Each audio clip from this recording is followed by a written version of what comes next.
Hey guys, how's it going? Michael Troy here, and today we're looking at Uncanny X-Men 138 by John Byrne, Chris Claremont, and Terry Austin. I said John Byrne first, because I'm always doing John Byrne stuff, and he is my favorite. No disrespect to Chris Claremont. He is the godfather of the X-Men, indisputable. I love Chris Claremont. He is my X-Men guru, you know. He is the be-all, end-all. Forget about Morrison, forget about Hickman. Pale in comparison to what Chris Claremont did over the 17 years that he wrote the Uncanny X-Men. So I just did one on X-Men 137, and what do you know? I came across X-Men 138, so I thought might as well follow up, and it was so emotional and such a great story, and just like such a terrific climax to what Chris Claremont and John Byrne had built up in the pages of Uncanny X-Men, and the payoff was so completely worth it. You know, it'll be interesting to look at this because, you know, they had an original ending for 137 where Jean lived. At the last minute, it was mandated that she died. They had to change it in like 3 days, came up with a brilliant ending anyway. And so, like, it was so close to the deadline that they had already started working on issue 138. And this had to be changed as well. I'm sure maybe you have. Maybe I'll try to drop it in to the video, the page that originally was supposed to be 138. It's like Jean by a brook, looking all peaceful with her shoes off, you know, picking a flower. Cyclops is behind her, and you know, they're gonna leave the X-Men and live happily ever after. But she blasted herself on the blue side of the moon, and so there's that.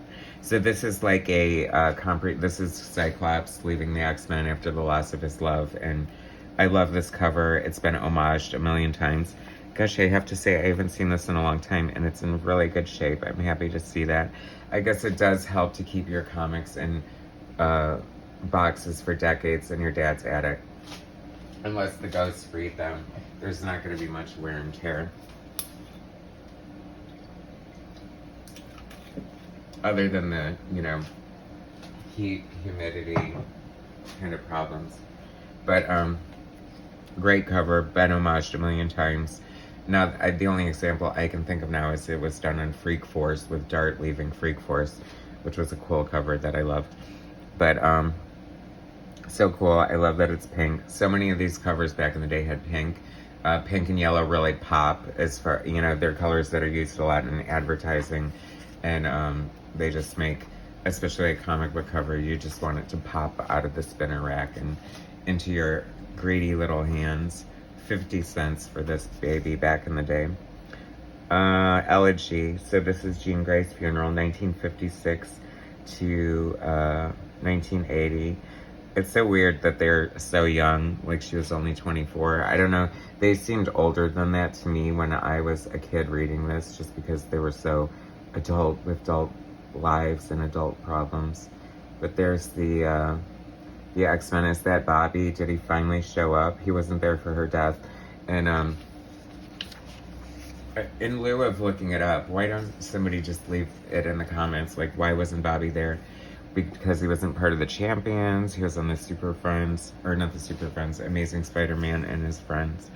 So this is kind of just like a recap of the, you know, the history of the X-Men. It's so cool. I love that we get to see John Byrne and Terry Austin draw like different, you know, times in the X-Men's history and see all these great villains.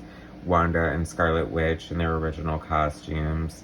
John Byrne always draws such a killer, freaking Magneto. Jim Lee, John Byrne, and probably Jack Kirby draw the best Magnetos. I'm sure there's more, but those stand out to me. So this flashback sequence,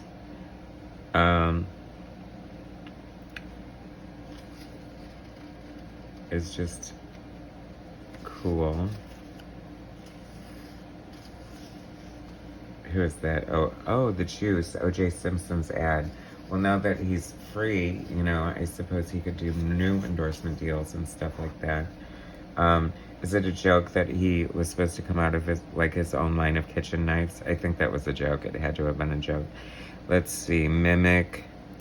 Who are all these characters? Doctor Strange. It's funny because John Byrne regrets having never done a run on Doctor Strange. He was approached once, and he didn't feel he was right for the book, and then later he thought, oh, I could have done that.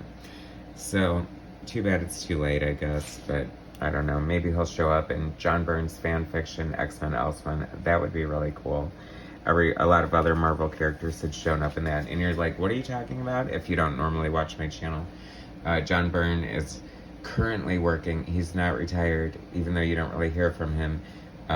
It's because he's been diligently working on an X-Men fan fiction called X-Men Elseman that picks up what would have happened if Jean Grey hadn't died and he had stayed on the X-Men by himself. So he's been doing that. They're in like 24 issues. It's all free. Go to byrnerobotics.com and you can read it and treat yourself. The art is freaking fantastic. The story's a little all over the place, and like things kind of repeat themselves, like with the Imperial Guard and Phoenix. Like, doesn't know if she's coming back or going. She comes back, they defeat her. Just when you thought, I mean, that's why it's best to either just leave her or kill her, because I don't know, you know, she just can't make up her damn mind.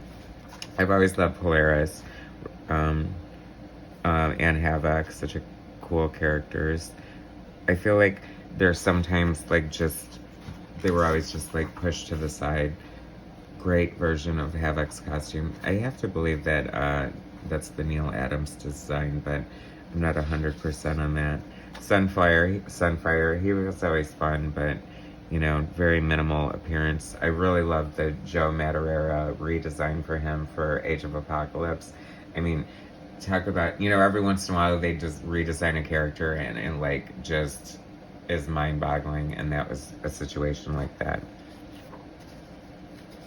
I had this Fun and Games comic, and can you believe it? Like, I solved the puzzles with my pencil and wrote all over the book and did the exercises. I mean, of course, I was probably like 3 or 4 years old, so I didn't know the difference.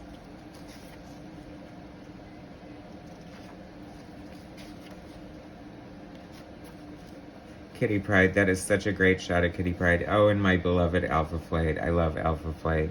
I think I even like Alpha Flight more than I like John Byrne, if that's even possible, but it's possible. I kind of like these flashback issues where it just tells like the whole arc and everything. It's funny that, because this seems like it would have been a great spot for John Byrne to bow out, you know. I know he was kind of at the end of his rope, butting heads with Chris Claremont, and he would, but of course, I'm so glad he didn't, but, you know, bow out, because we get Alpha Flight, and then we get in Wendigo, and then we get Days of Future Past, of course, and then we get Kitty fighting that demon by herself in the mansion. So that would have sucked had John Byrne left. It's funny, this crystal ball with Jean Grey's essence, I remember that popping up in Fantastic Four when Jean came back to life.